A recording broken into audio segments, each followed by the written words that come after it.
Hello, my name is Lori Cohen. I am the Director of Continuing Education at Gratz College. Thank you for joining us this morning for the webinar, Can Israel Annex West Bank Settlements Legally? With Gratz College Board of Governor David Weinstein. He is streaming straight from Israel right now. In fact, please be patient if we have any technical blips or freezes. All of this digital information has a long way to go in the cloud. Before we get to the program, I want to mention that our next webinar is on Tuesday, June 9th from 7:30 p.m. until 8:45 p.m. In this webinar, local Holocaust survivor Ronnie Breslow will discuss her experiences as a Kristallnacht witness and a passenger of the St. Louis. Please check the events page on our website for more details. You'll find it at the bottom of our homepage. I want to remind everyone that Gratz's summer continuing education schedule is now posted on our website and the classes are filling up. Be sure to check it out. And great news, today we have over 360 people registered for this program today. However, due to the size of the group, we will mute all participants' audio and turn off the video. You'll be able to see and hear the speaker, but no one can see or hear you. Questions will wait until the end. Normally, we would ask that you pose your questions through the chat function that Zoom provides. However, due to an increasingly alarming number of anti-Semitic Zoom bombings at synagogues recently, we have decided to disable the chat function for this webinar. Instead, you may email your questions to the address that you see on your screen. It is questions@gratz.edu.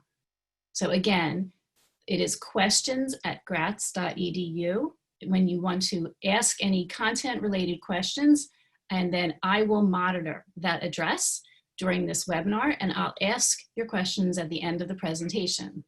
We hope this will minimize our risk for any unwanted visitors today. We are recording the session right now. I will send you a link to the recording after it has been processed and edited. Then you'll receive an online survey soon after the presentation ends. We appreciate your input as it helps us improve your experience for future webinars. You'll also have an opportunity to sign up for next week's webinar. Now, I would like to invite the president of Gratz College, Dr. Paul Finkelman, to say a few words. Hello, Paul. Hello, Lori. Can you hear me? I can absolutely hear you. Welcome. That's good. Well, it's good when technology works right. So today, if it were not for the pandemic, we would all be getting ready for the Gratz annual gala, which was supposed to be scheduled for tonight. And we would be honoring Sora Landis, one of our most esteemed and wonderful graduates. We would be honoring Lois and Marty Bachman of blessed memory for their lifelong support of Gratz. And we would be honoring Congregation Mikveh Israel, where Gratz began. In addition to that, we would be giving an honorary degree to Philadelphia's own Jake Tapper, who is a CNN anchor and has been the CNN White House correspondent. All of that has been postponed until December. In December, we hope that we will have a live gala, as we had planned to do this month. And if we do not, then in December, we will have a virtual gala where we will continue to do what we have been doing online for the past few months, and we will continue doing it. Right now, I would like to introduce David Weinstein. David is a board member. He was at one point chair of the board of governors of Gratz College. David lives part of the year in Philadelphia, where he was the founder and senior partner of a law firm for many, many years. And while he has stepped back a little from his law practice, he continues to represent a number of Holocaust survivors in an important lawsuit against the Hungarian government and the Hungarian National Railroad. And for that alone, David is one of my personal heroes, because what he is doing is truly and significantly important for those of us who understand that never again always means never forget. And of course, it also ties to one of the great missions of Gratz College, which is our Holocaust and Genocide programming at both the master's and doctoral level and certificates for teachers. So without any further introduction, I want to turn the program over to David, who is joining us from Israel to talk about the issues of settlements and Israeli politics. David. Thank you, Paul, very much for that introduction. And I want to project on the screen for you all the presentation for today. Now, the reality is we see in the news, we saw, for example, the Trump plan of the century. We hear in the news that the new government coalition in Israel both talk in terms of Israel extending sovereignty from the current lines to include approximately 30% of the West Bank, which consists of two components. One is the component of Jewish settlements in the West Bank, and the other component is the Jordan River Valley, which is a strategic barrier between Israel and the states to the east, immediately Jordan, but the Arab world more generally to the east. And we could all have our opinions about what the politics are, what's good policy, what's bad policy, what is one's entitlement or right under religion, or whatever the matter may be. But we're not going to address those things. We're going to address a subset, a small subset that I have come to conclude has been abused or misused by parties in their discussion of the issue. And that is the question of international law. How does international law, if at all, come to play on this proposal by Israel to extend its sovereignty beyond the green line established in 1949 as part of the armistice? So that's going to be the topic for today. And so in that regard, I want to re-emphasize, we are not going to talk about diplomatic issues. We're not going to talk about politics. We're not going to talk about religion. And we're not going to talk about what makes good or bad policy. Rather, under international law, may Israel apply its domestic law in, and that is to say, exercise sovereignty over West Bank areas beyond the 1949 armistice lines. So let's keep in focus the limited question, because otherwise we can go all over the map, both figuratively and literally. Now, what are we talking about in terms of the areas? Excuse me. Here are two maps of the same territory. On your left, you see a highly summarized map of the West Bank that is delineated in terms of areas A, B, and C, which were established under the 1995 Oslo Accords. Now, areas A are those little red areas in the map on the left. Area B is the area that is gray, and area C is green. What is the distinction between area A, area B, and area C? Pardon me, I need to take a drink of water here. So area A is an area in which Palestinians, primarily they are cities and towns, where Palestinians exercise complete local control. They govern the relationships among the inhabitants on their own, without interference or involvement by Israel. Area B, there is shared governance by Israel as well as the local Arab authorities. And in Area C, only Israel exercises governance. Now, all of those three territories are still subject to Israel's exercise of security measures, and Israel is responsible through the military for all security matters within those areas, subject to the rights created for areas A and B.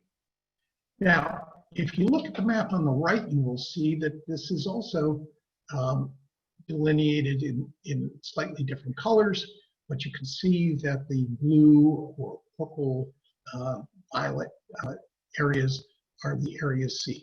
Now, the entire proposal that is being discussed, both as it was put forward by the Trump administration and as it is proposed by the current government in Israel, concerns only approximately half of Area C. So the vast majority of the West Bank, approximately 70%, would not be affected at all. So you can see the Jordan River Valley here in the map on the left. I'm showing you that this is the Jordan River and the Dead Sea. The valley in here is necessary as a security protection. So today, what we're going to address are... David, may I just jump in for just a moment? Sure. I wanted to let you know that we're experiencing some crackling and sound issues from your microphone. And I wanted to know if we could try a very quick little test. If you could mute yourself and then unmute yourself, we'll see if there's an easy Sure. solution. How's that? Is that better? Keep on going and we'll see how it works out. Okay. All right. Part of it's in my throat. I can't help that. All right. So today, this is an outline of our discussion today. We're going to talk about a few, in fact, just four items or questions of international law in the abstract. Then we're going to move on to describing in detail the claim that Israel has to extend sovereignty into the areas of the West Bank that are in discussion now. Then we'll discuss the Palestinians' claim to sovereignty in the West Bank. And then we'll fill in, as time permits, we will fill in some historical facts and details that help govern us to come to the conclusions that we'll state at the end.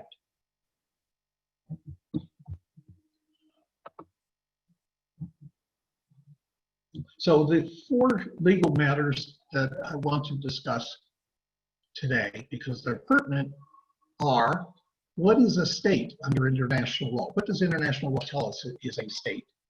When we talk about a state, what does it mean?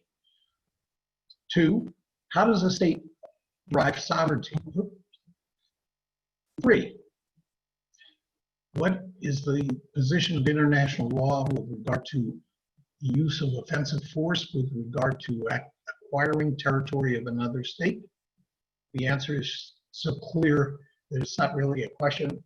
It is unlawful to use war or force to take territory away from another state.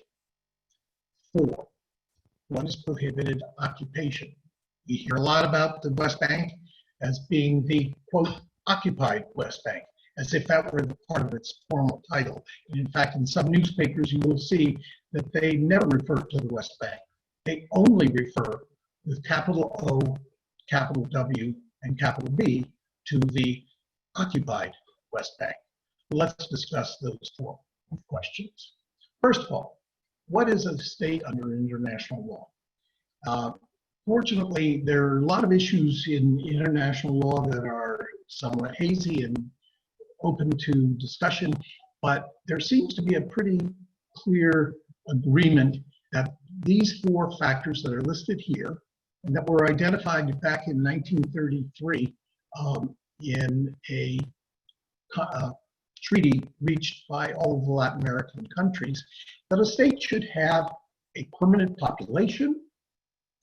It must have a defined territory which is subject to the state's exclusive jurisdiction.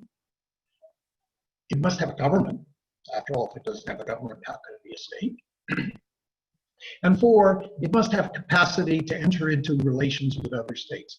I, as an aside, think this last one is a little bit circular, because if you enter into relations with other states, then you're a state.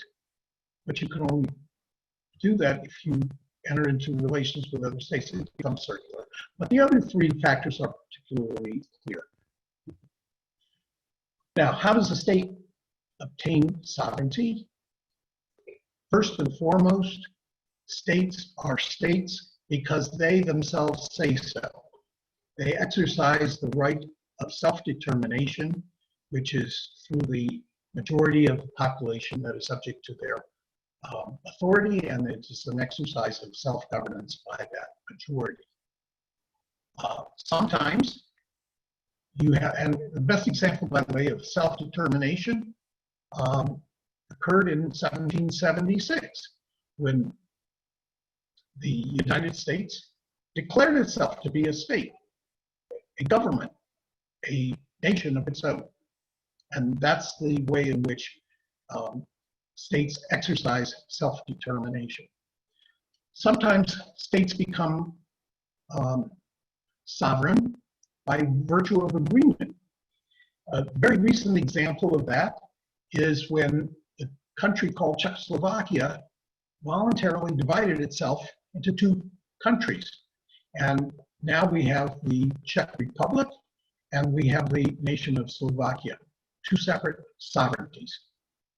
International recognition, that is, say, other countries and international agencies will recognize an entity as a state, and that can help to identify it as having sovereignty. And last, and not the least necessarily, there is the concept of de facto sovereignty, where there's an issue as to who has sovereignty, and the state that is in question has at least as good a claim to sovereignty as any other entity. And so we call that where no state has a better claim. As I indicated a little while ago, the 3rd point of international law is territorial acquisition by offensive use of force is unlawful, and it cannot be the basis for conferring sovereignty.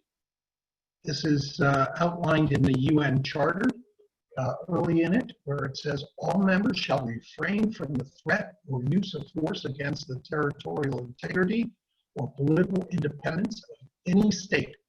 Notice it doesn't say just any member state, any state, even if they're not a member of the United Nations, they still are entitled to the protection of international law, but they should not be the targets of aggressive war. At the same time, the UN Charter also recognizes that every state, by virtue of it being a state, has the right of self-defense. So finally, we come back to the 4th issue, which is, what is occupation?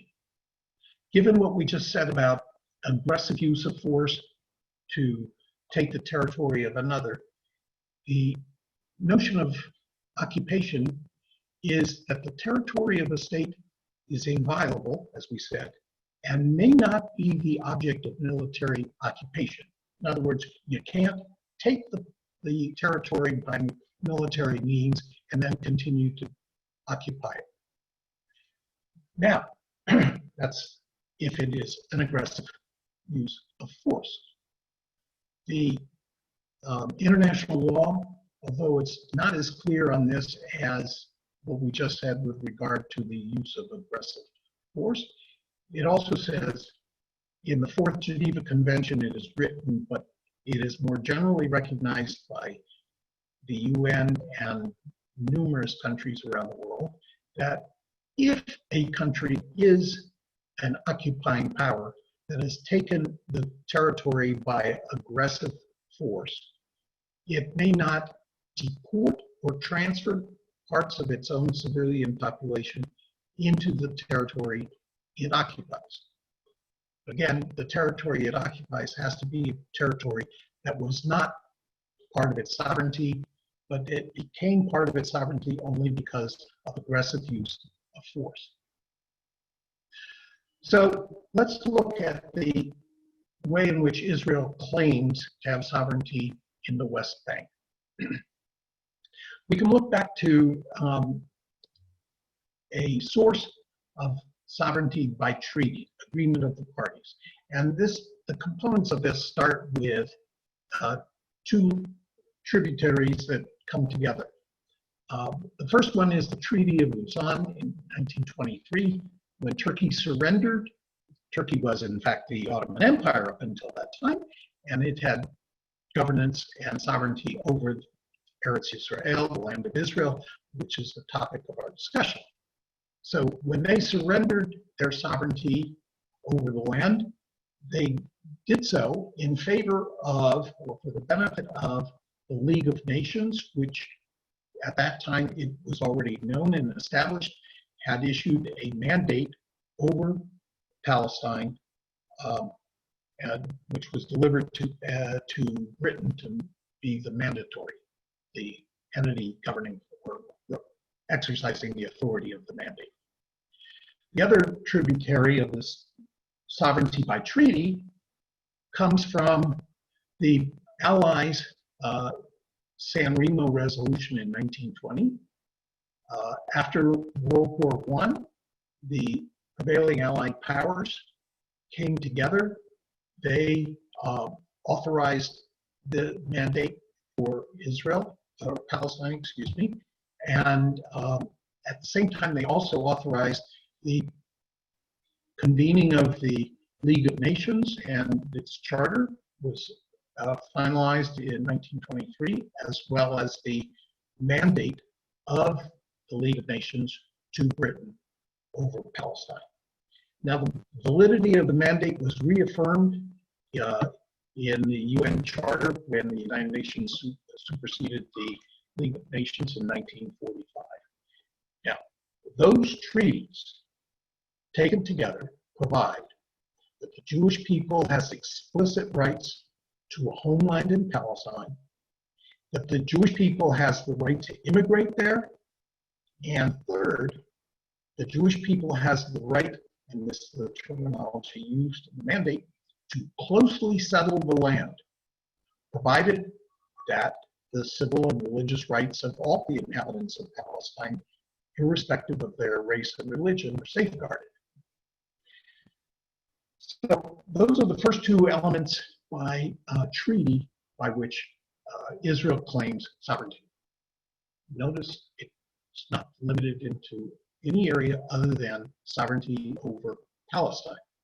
The 1947 partition plan has been pointed to by a number of people as saying, well, you know, international law really recognized that there have to be two states. Actually, the UN General Assembly recommendation in 1947 created, as far as legal rights are concerned, no legal rights, and it created no states. It was a recommendation that never took effect. It was effectively and immediately rejected by the Arab world. Fast forward to May 14, 1948, two important things happened on that day. Britain walked away from the mandate. It had announced that it was going to terminate its participation in the mandate as of that date, and it relinquished all authority in Palestine. And on the very same date, the state of Israel, which in the time included and does include some of the settlements that we were talking about in the West Bank, such as the Etzion block, the state of Israel declared its establishment and was recognized almost immediately by the United States and shortly thereafter by other countries. And within a matter of a few months, in 1949, Israel became a member of the United Nations as a member state. So Israel points to now not only the treaty as a source of sovereignty, but as well the self-determination by declaration in May 1948. As you can see, there was a vacuum of sovereignty when Britain pulled out of Palestine. Israel moved in to assert that sovereignty. Point 6 in the Israel case for its sovereignty, they say that after the Arab states invaded Palestine, also in May of 1948, actually still these started even before then, the parties reached an armistice. 1949, that document, or those documents, explicitly disavowed any application of them to the ultimate rights, claims, and positions of the parties. They were interim agreements. They were military in nature. They were not political, and they said so in explicit wording. So when you hear reference to the 367 boundaries of Israel, they were not boundaries. They were frontiers established under an armistice. Now, in 1950, since the Arab Legion of Jordan and other Arab countries had invaded the West Bank and other parts of Palestine, formally what was previously known as the Hashemite Kingdom of Transjordan annexed the West Bank territory that was under the control of the Jordanian army, the Arab Legion it was called, and they changed the name of the country from the Hashemite Kingdom of Transjordan to the Hashemite Kingdom of Jordan, because they were now on both sides, both banks of the river. However, that annexation was accomplished by means that were not legitimate under international law, since Jordan had acquired the territory by offensive war. It had invaded the territory, and as a result, it's interesting to note that virtually no country during the time that Jordan had attempted to exercise sovereignty over the West Bank, virtually no country recognized it as having legitimate sovereignty in that area. Later, in 1988, Jordan relinquished its sovereignty over the West Bank in favor of the Palestinians, but inasmuch as it only had an illegitimate right to rule, it could not convey anything more than it had, which was an illegitimate right to rule, according to Israel. The ninth point that Israel makes is that the Palestinians, on that occasion in 1988, surely did declare their own independence, but they could not have created a state since they neither had a functioning government in the West Bank, nor did they have a defined territory within which they exercised any, let alone exclusive jurisdiction. The PLO declared independence of Palestine from Algiers, not from within Palestine at all.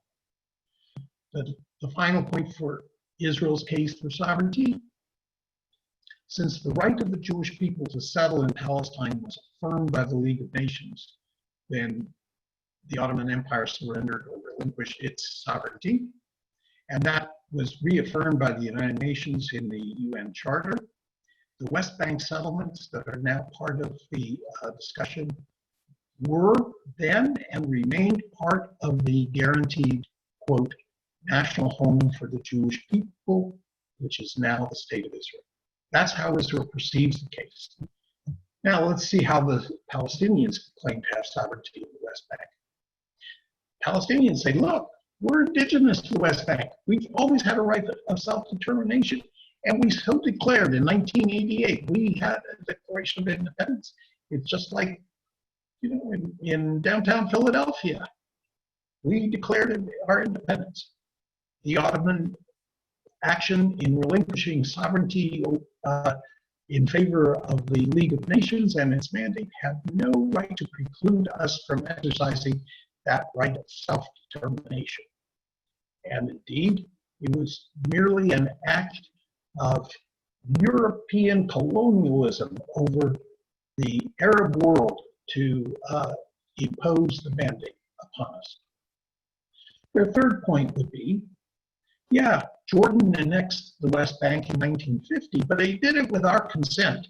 In fact, in 1948, there was a meeting in Jericho when the tribal leaders of the various communities in the West Bank got together, and they formally petitioned King Abdullah of the Hashemite Kingdom of Transjordan and said, please, please annex our territory and let us become part of your reign. That being the case, when Jordan relinquished its sovereignty back to the Palestinian people, they claim the relinquishment was effective to give them sovereignty. Fourth, the Israel's occupation of the West Bank, in consequence of these first 3 points, does violate international law.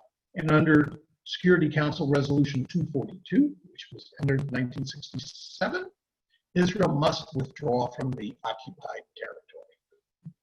And finally, again, Palestine declared its independence in 1988, and since that time has received recognition as a state from the UN itself. It is now an official state listed as an observer, non-member of the UN. And most of the members of the UN and many international agencies have accorded the status of a state to Palestine. So therefore, we have sovereignty. That's the Palestinian case. Now let's go back and look a little bit at the history of the territory. As I mentioned before, at the beginning of the 20th century, the entire area was under sovereignty of the Ottoman Empire. And you can see the bright red in this map shows that the entirety of Palestine, which I can get my cursor there, it's right over in this area here, that was totally under not even a vassal state of the Ottomans, but directly under the Ottoman Empire. In World War I, the British entered Palestine. They were fighting against the Ottoman Empire, which was an ally of Germany in World War I.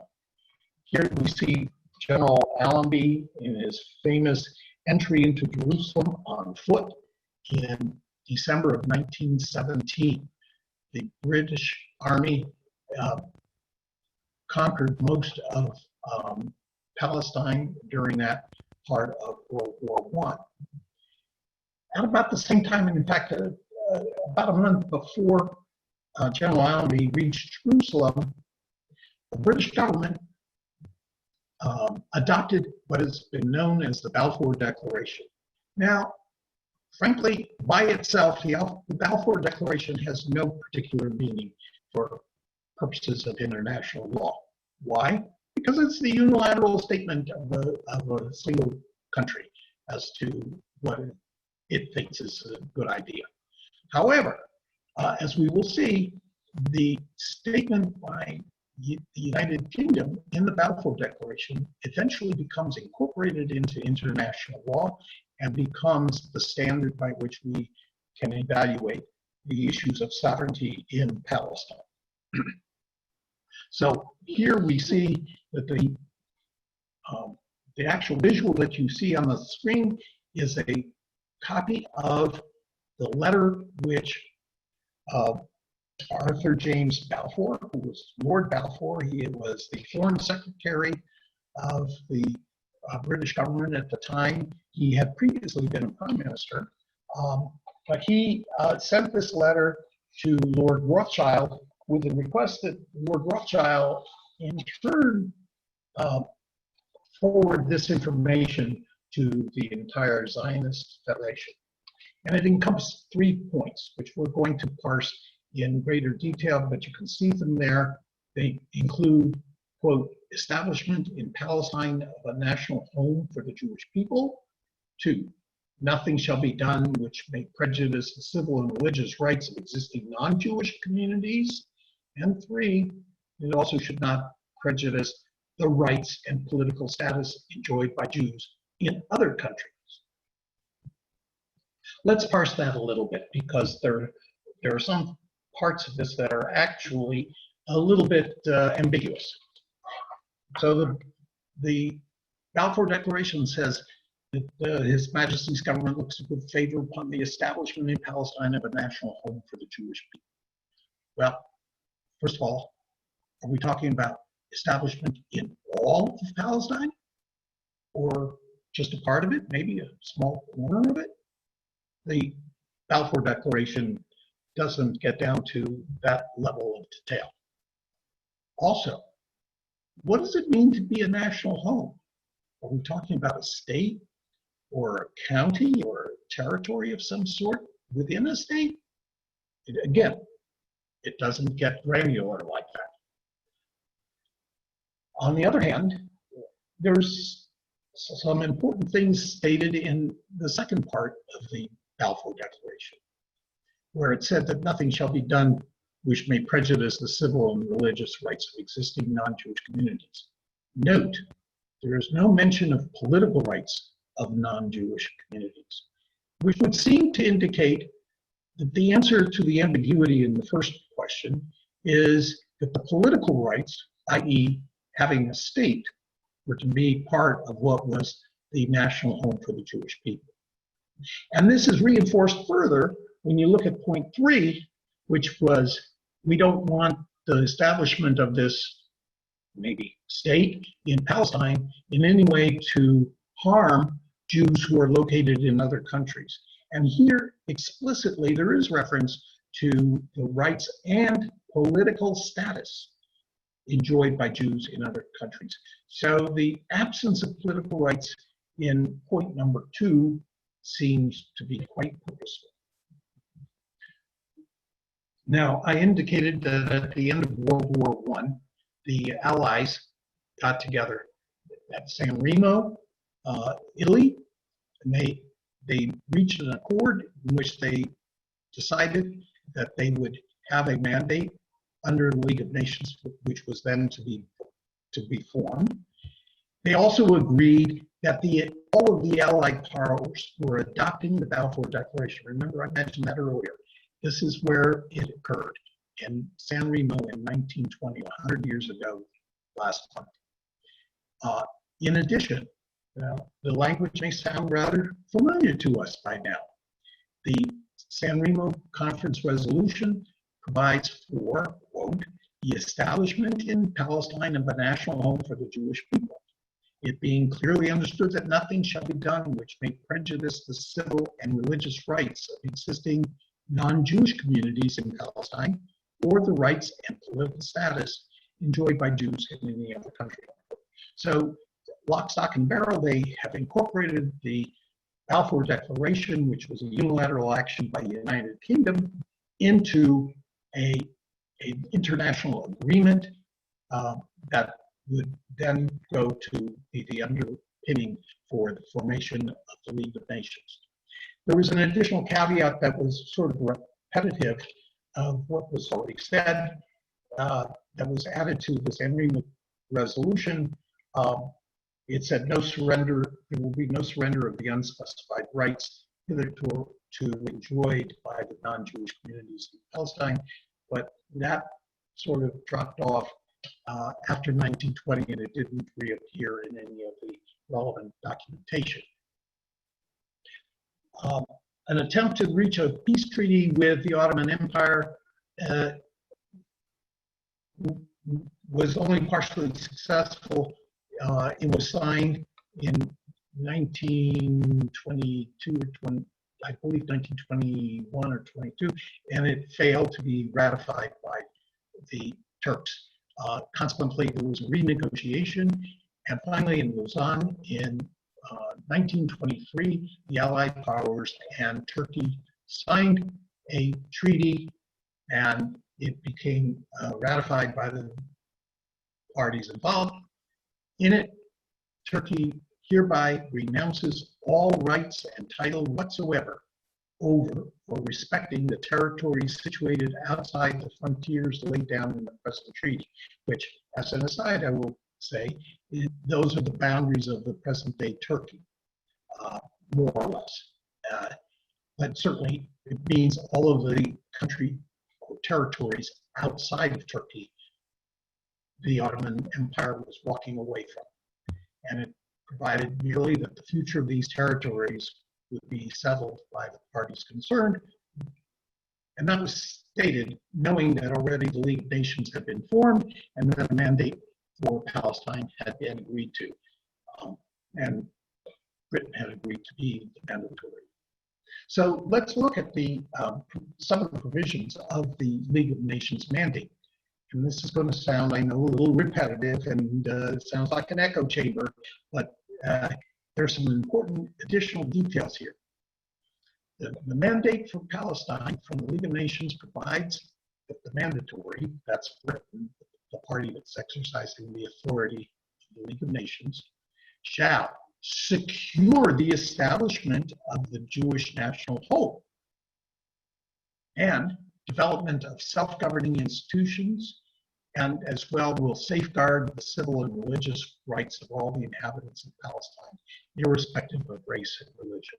Sounds familiar, of course.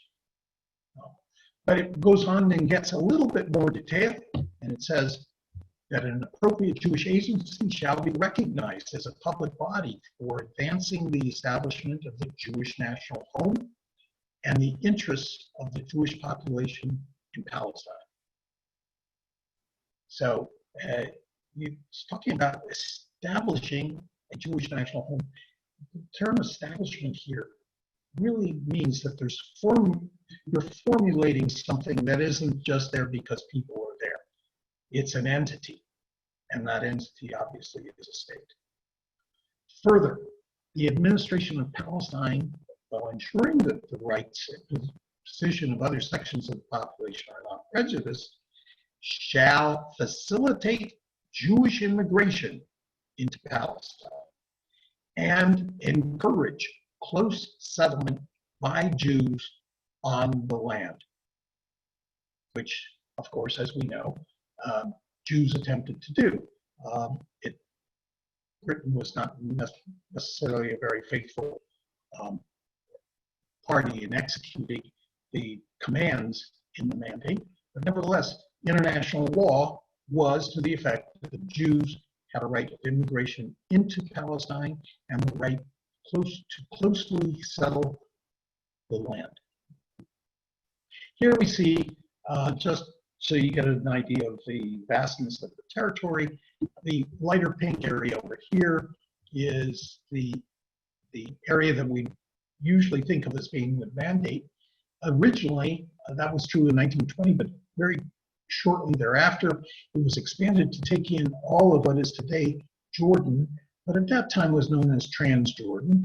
And in fact, in 1946, before England walked away from the mandate entirely, the eastern portion was separated off.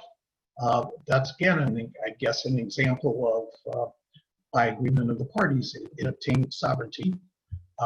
And the Hashemite Kingdom of Transjordan was created.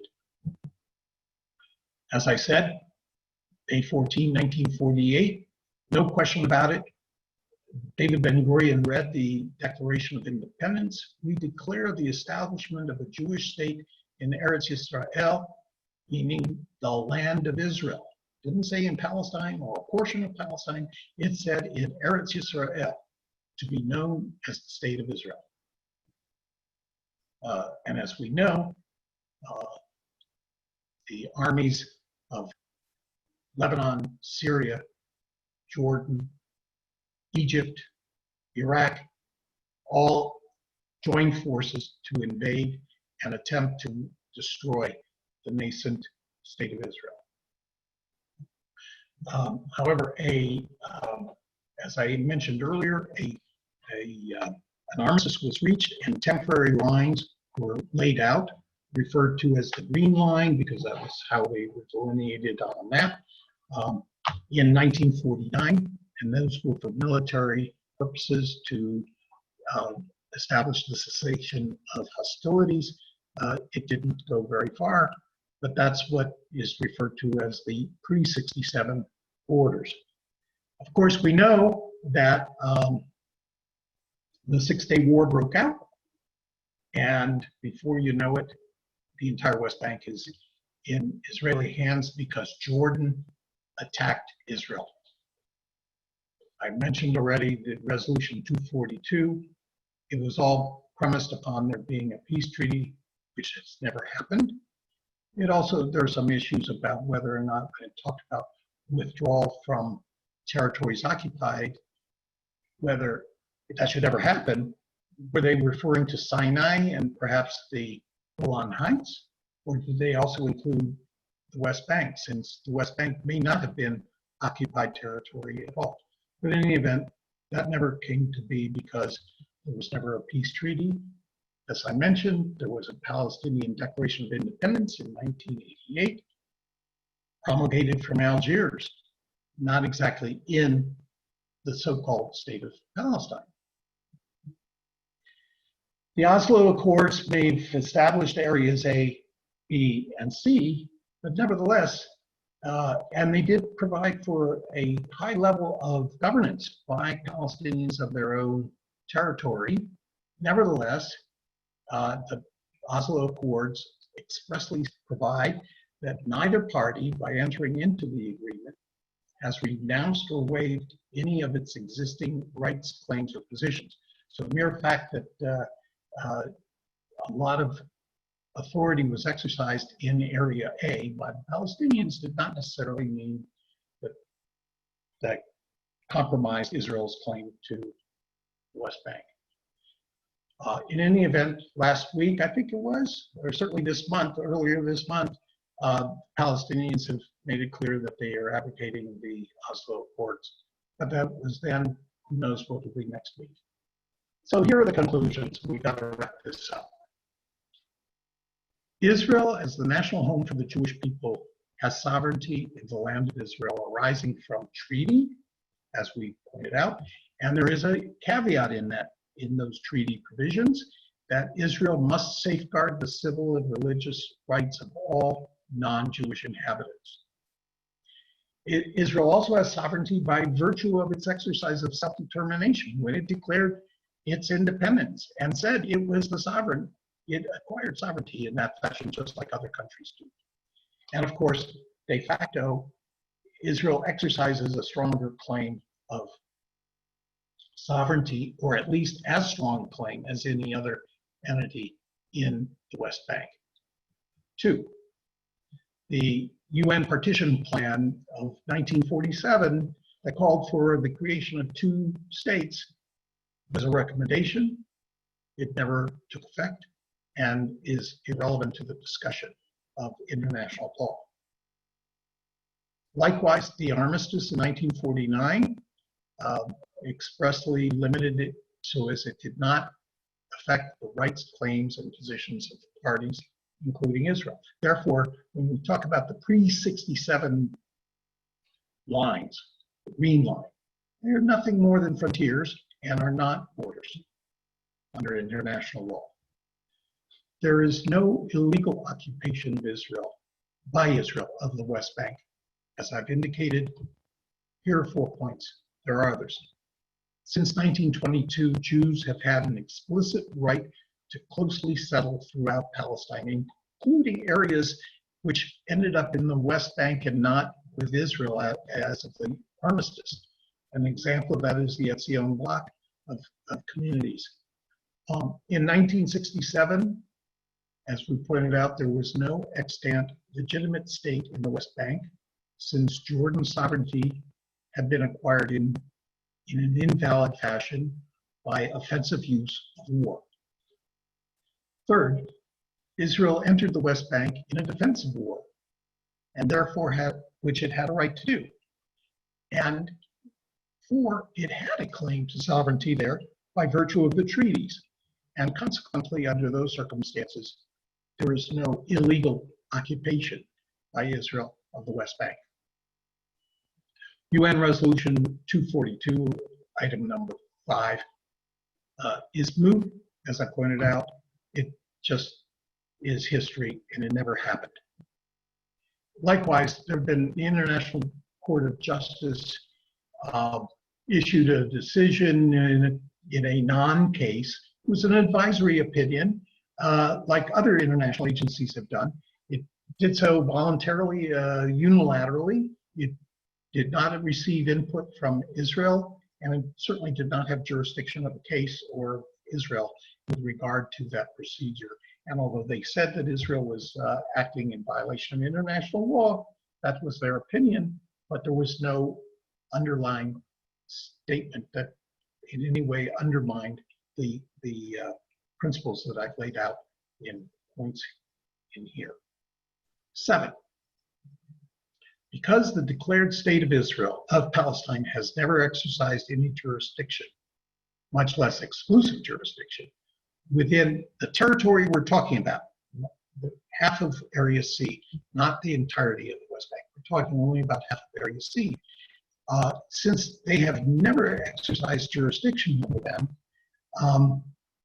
they certainly do not have a claim to sovereignty as good as the claim that Israel has, and therefore under the principle of de facto sovereignty, Israel's claim prevails. Finally, accordingly, it is my conclusion under international law that Israel may exercise sovereignty over the portions of the West Bank that it is proposing to extend its jurisdiction to, provided that it complies with the treaties and safeguards the civil and religious rights of all non-Jewish inhabitants. That doesn't answer the question whether Israel ought to do that, whether it makes good policy sense to do it, whether others would prefer it otherwise. But at least under international law, my conclusion is Israel has the right to do it. And I think it's time for questions and answers. Thank you so much. Thank you so much, David. Your presentation is really fascinating, and I think it probably brings up some even more questions. And so I realize that some of you may have questions about, whether or not we should do this and the diplomatic reasons for doing so, but you've really put forth a wonderful position on why legally it can do so.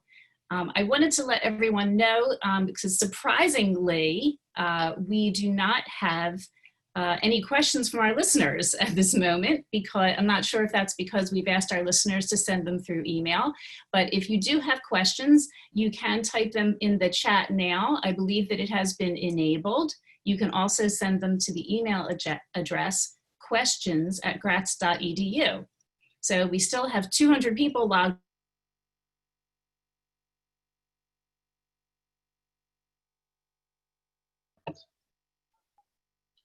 on, and I'm sure our question. So while I'd like to remind our alumni out there, please don't forget to update your contact information on our website and join the Gratz Alumni Facebook page.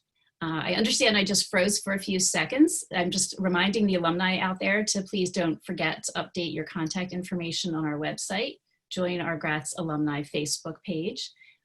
So we launched this Gratz at Home series as a way of showing that we're here for our community in this challenging time, and we're thrilled. We've received such a strong response from everyone.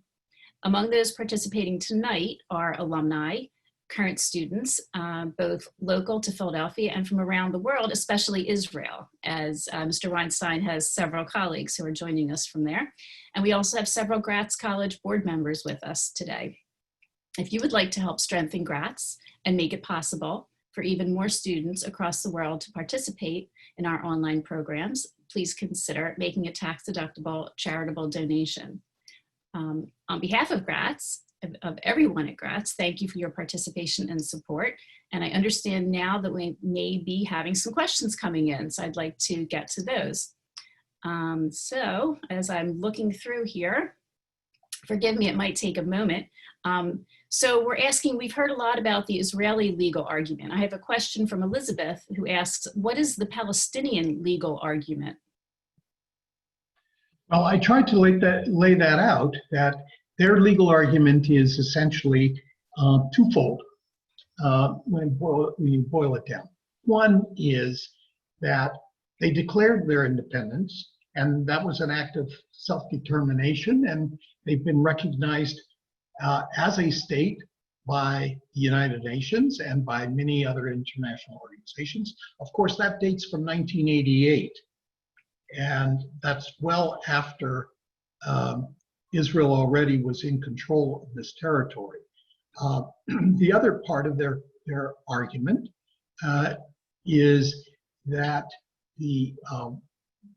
in some way, by the fact that the local authorities in the West Bank invited King Abdullah of Transjordan to come into the West Bank and annex it to Transjordan and change it to Jordan, that somehow or other that was an establishment of their sovereignty. I think those are the two principal prongs upon which they rely. Thank you. Thank you very much. I have another question from Ira, who asks, how do you define a, quote, permanent population? That's a good question. I don't think anybody has ever questioned that as of the time when the state was created, did it have a permanent population, meaning people who were inhabitants there and living there. And there's, I think, whether one looks at it from the point of view of the claim of a state of Palestine or state of Israel, I don't think anybody really quarrels with the notion that there were people living there who were not nomads or who had just come in to stake a claim. And that's the issue. Clearly, even in the territories that Israel is talking about extending its sovereignty to, there were Jews living in that area, and quite apart from any other historical thing, the mere fact that the international agreements, especially the League of Nations Charter and Mandate, provided for the right to settle in that territory, that established the international law with respect to that issue. Thank you. Thank you. I now see we're getting a tremendous amount of questions, and I apologize to everyone that we most likely will not be able to get to all of them. So going in order of when I received them, there's a book by Einat Wilf and Adi Schwartz called War of Return. What do you think about their thesis that the right of return is the issue that needs to be addressed? Well, it's a little bit off the topic here. The question of sovereignty is,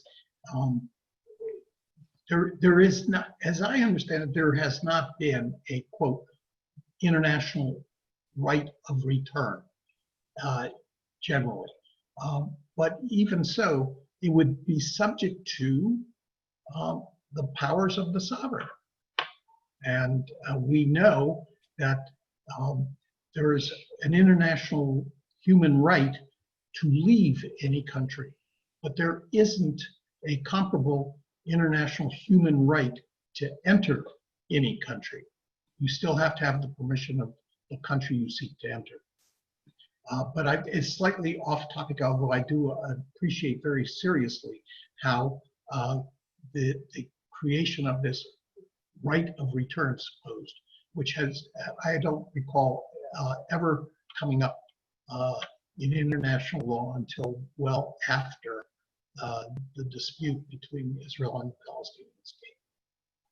Thank you. Thank you. Prior to 1948, when the League of Nations, quote, went out of business, what happened to the provisions of its mandate for Palestine? Okay, I think I, in rather summary fashion, referred to that. There is an article in the UN Charter which specifically addresses this and says that all of the mandates that existed under the League of Nations authority will continue under the authority of the United Nations. So even though, quote unquote, the League of Nations went out of business, nevertheless, the mandate continued. I see, I see. So to what extent is Israel subject to UN resolutions? That's a very interesting question. The issue is, do other states have the right to legislate international law against a member state of the UN? They are bound to abide by determinations of what they may not do, but within the limits that their sovereignty is not to be interfered with. The UN Charter does provide that member states maintain their sovereignty. I wanted to quickly mention that there are several questions in the chat that are discussing about whether Israel has the right, not legally, but otherwise with these territories. And I wanted to just address to everyone that that's not part of our conversation today. I understand how important it is, and all of us at Gratz do. But today our talk is not about that. And I want to reinforce that I have taken in this presentation absolutely no position about whether or not it would be a good idea for Israel to do what it has proposed to do or that the Trump administration has encouraged Israel to do. That's not the topic for today's discussion. It seems we have a question here from Dr. Finkelman. He asks, what would be the legal status people in territories under Israeli sovereignty, and does it lead to voting rights? The legal status of people in the territories under Israel sovereignty. I'm not sure if I'm asking that correctly. I think I understand the question, or I'll at least answer the question that I understand was being asked, whether Paul actually intended it this way. It's an excellent question. The civil and religious rights of the local population have to be preserved. One of the civil rights of the inhabitants is the right to be a citizen and to vote. It doesn't mean necessarily that they have the obligation to be citizens. And I know that previously, when Jerusalem was incorporated into, all of Jerusalem was incorporated into Israel, the residents of East Jerusalem were offered the option either to be citizens or not. But if somebody wants to be a citizen, it's my view of international principles, especially given the explicit provisions in the mandate, the San Remo Conference, etc., that they have the right to become citizens and therefore to vote, which Israel absolutely does with respect to the Palestinian Arabs who live in quote unquote pre-67 Israel. They vote and they have representation in the Knesset. And in the last election, the representation is the largest contingent they've ever had. Thank you. Thank you so much today. There are many, many more questions that indeed are even long. And I apologize that we're not going to be able to get to them today. I did want to include that we will, when we send out the recording of this program, we will also send a copy of the PowerPoint that you've provided to us so everyone can look at this more clearly. And hopefully, given all of the questions that I'm receiving, I hope to convince you to teach a continuing education class for us so that all of these students will have the ability to ask you these questions. So maybe I can convince you to do that sometime. I would love that. But so I wanted to thank you again. This has been a tremendous program today, and many of the questions and comments are also discussing your really excellent presentation of it. So thank you. And thank you to everyone out there for inviting Gratz inside your living rooms, your offices, your dining rooms, your dens today. I'd also like to extend a very grateful thank you again to you, Mr. Weinstein, for shedding light on this topic. Everyone have a great day. Get outside on this beautiful day. Take care.